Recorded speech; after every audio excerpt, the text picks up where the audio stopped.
बिस्मिल्लाहिर्रहमानिर्रहीम, अस्सलाम वालेकुम। मियाँ खलीफा, जब इस लड़की का नाम आता है तो सारी दुनिया के जहन में एक ही चीज़ आती है, फहश फिल्में। लेकिन जो हालिया इंटरव्यू हार्ट टॉक के अंदर इन्होंने बेनकाब किया है इस फहश इंडस्ट्री को, आपको अंदाज़ा होगा ये जानकर और सुनकर कि डॉक्टर शाहिद मसूद, जिनका पता ही कुछ नहीं है कि वो पाकिस्तान आएंगे नहीं आएंगे, उनके साथ क्या बीत रही है, उनके लिए कम से कम आपके दिल में बहुत ज़्यादा मोहब्बत ज़रूर भर जाएगी और इज्जत ज़रूर आप करेंगे।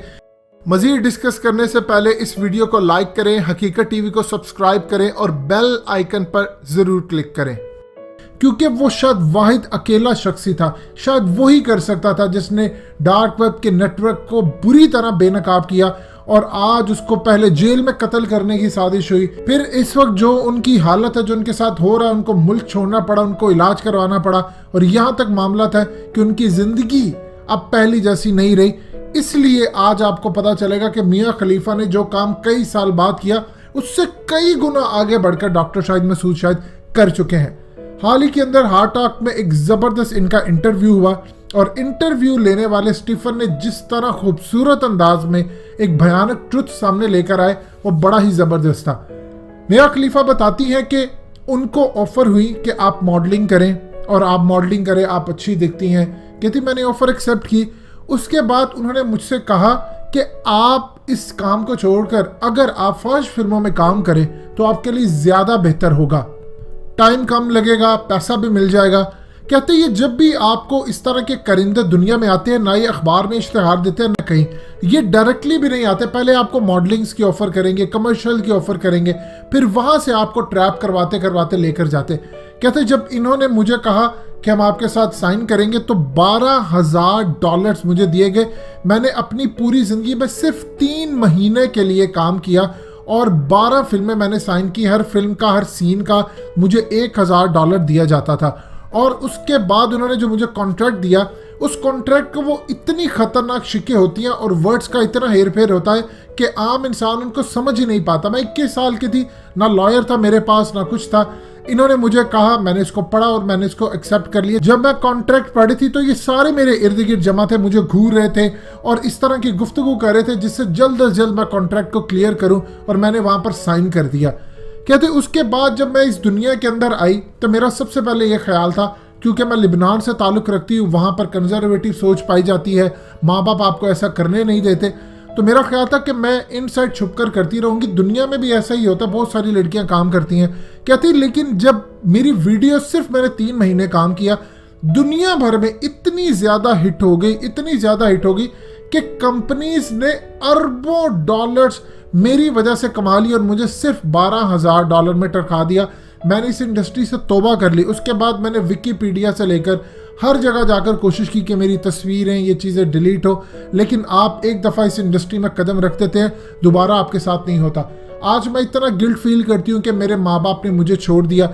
मैंने इस इंडस्ट्री वालों को कहा कि आपने मुझे हिजाब पहनाकर पहली वीडियो बनाने जा रहे हैं, ये मुझे कत्ल कर देंगे, तो वो आगे से हंसना शुरू हो गए। कहती मैं इतना डर गई थी कि उसके बाद शायद मैं इनको इनकार ना कर सकी।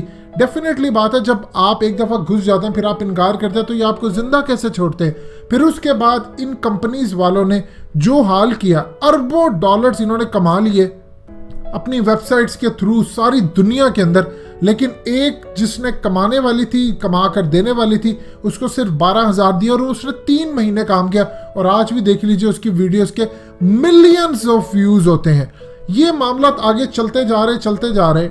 इस इंडस्ट्री का इतना गंद है कि पहले आप वीडियोस बनाते हैं, इसका कहना था कि आम रूटीन के अंदर जो हम बिस्तरी, जो हस्बैंड वाइफ करते हैं और जो दुनिया देखती है वीडियोस में, वो कम्प्लीटली डिफरेंट होता है। एक फिल्म के लिए हम 12-12, 14-14 घंटे लगाते हैं, शॉट्स लेते हैं इधर से उधर से, उसको इस तरह बनाकर प्रेजेंट किया जाता है। इससे पूरी दुनिया का घर तबाह हो रहा है, लोगों की ज़िंदगी बर्बाद हो रही है। वो चाहते हैं कि उनका पार्टनर्स भी फिल्मों की तरह इसी तरह परफॉर्म करे, वही स्टेप्स ले, वही सब कुछ करे जो नामुमकिन है। इसकी वजह से घर तबाह हो रहे हैं और मैं इतना शर्म महसूस करती हूँ कि शायद मैंने ज़िंदगी में इससे ज़्यादा तकलीफ ना सही हो। मैंने इसको छोड़कर इसको एक्सपोज करने की कोशिश की, दुनिया को बताने की पूरी कोशिश की कि ये गंद क्या है, लेकिन ये इतने पावरफुल लोग हैं कि ये ख़त्म नहीं करते। और ना ही मेरी कोई तस्वीर कोई चीज़ हटाने की इजाज़त देते हैं। इन्होंने कॉन्ट्रैक्ट में ऐसे ऐसे अल्फाज रखे होते हैं और ऐसी ऐसी लड़कियों को फांस रखा है कि वो चाहकर भी नहीं अब निकल पाएंगी और पूरी दुनिया के अंदर उनका इमेज ख़राब बर्बाद हो चुका है। मैंने अब एक शेफ से इंगेजमेंट की है, लेकिन मेरी ज़िंदगी इतनी ख़राब है कि मैं आम पब्लिक में नहीं जा सकती। मैंने सिर्फ 3 महीने करने के बाद रिग्रेट किया कि इसको छोड़ दूँ। और ये इतने ताकतवर लोग हैं कि एक दफ़ा आपको फंसा लेते हैं, फिर आपकी जान नहीं छोड़ते। मुझे दुनिया भर से कत्ल की धमकी आती रही। इन्होंने इस्लाम को बदनाम करने के लिए मुझे हिजाब उड़ाया, मुझे पता नहीं था। और अब हालत ये है कि मैं बुरी तरह दुनिया में जहाँ पर भी जाती हूँ मुझे शर्म आती है, लोग मेरा जिस्म देखते हैं और बुरी निगाहों से देखते हैं। अब ये तो मियाँ खलीफा ने एक छोटी सी दास्तान सुनाई, लेकिन डॉक्टर शाहिद मसूद का आप देख लीजिए कि उसने तो आगे बढ़कर इस दज्जाली फितने के नेटवर्क को एक्सपोज किया। तो क्या हाल किया आपने उसका?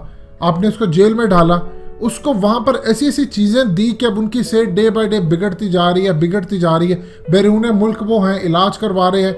उनको दुनिया भर से कहा जा रहा है कि आप ये सब छोड़कर हमारे पास आ जाए और वो पाकिस्तान छोड़ने पर पूरी तरह गौर फिक्र करें। अब इन्होंने फाइनल डिसीजन नहीं लिया, लेकिन यहाँ पर किसी ने पूछा तक नहीं। लोग तो मुर्दों को शायद सोचते हैं कि एक दफ़ा वो मर जाए तो उनको याद नहीं किया जाता। यहाँ तो जिंदा एक वो शख्स जिसने पाकिस्तान में इलेक्ट्रॉनिक मीडिया को आगे लेकर आए, उसी का नहीं किसी को पता कि वो वापस आएगा या नहीं आएगा। ये दुनिया के अंदर होता कि आप एक दफ़ा बेनकाब करते हो और आपको बुरी तरह फिर उसके बाद दर बदर की ठोकरें खानी पड़ती है, आपको जिंदा नहीं रहने दिया जाता। मिसाल बनाई जाती है कि कोई दोबारा करेगा तो उसके साथ भी यही हश्र होगा। दोस्तों, हकीकत टीवी को सब्सक्राइब करना मत भूलिए, वीडियो को लाइक करें, शेयर करें और कमेंट सेक्शन में अपनी राय का इजहार जरूर करें।